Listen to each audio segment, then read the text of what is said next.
بسم الله الرحمن الرحيم.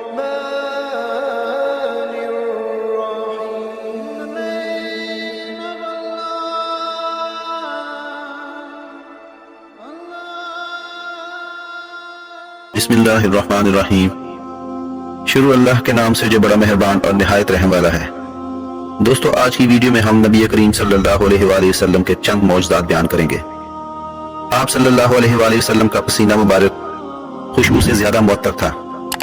نبی کریم صلی اللہ علیہ وآلہ وسلم کے مبارک ہاتھوں کو نماز کے بعد صحابہ کرام رضی اللہ تعالیٰ عنہ نے اپنے چہروں سے لگایا تو انہوں نے مبارک ہاتھوں کو برف سے زیادہ ٹھنڈا اور مشک سے زیادہ خوشبودار پایا.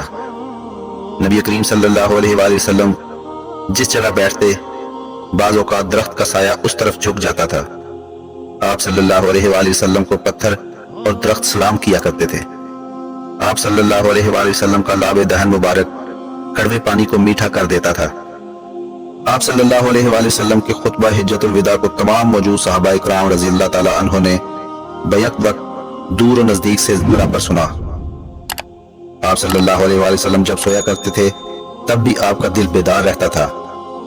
آپ صلی اللہ علیہ وآلہ وسلم کے ساتھ صحابہ کرام رضی اللہ تعالیٰ عنہ حضرت جبرائیل علیہ السلام اور حضرت میکائیل علیہ السلام اور دیگر فرشتوں نے مل کر بدر اور احد میں مشرکین سے جنگ کی.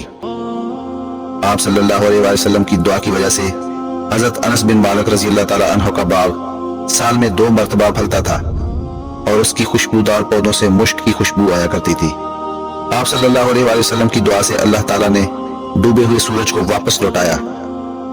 نبی کریم صلی اللہ علیہ وآلہ وسلم نے مشرکین کے معجزہ طلب کرنے پر انہیں چاند 2 ٹکڑے کر کے دکھایا. دوستو، آج کی ویڈیو اچھی لگی ہو تو چینل کو سبسکرائب ضرور کیجیے گا. اللہ تعالیٰ آپ کو حامی و ناصر.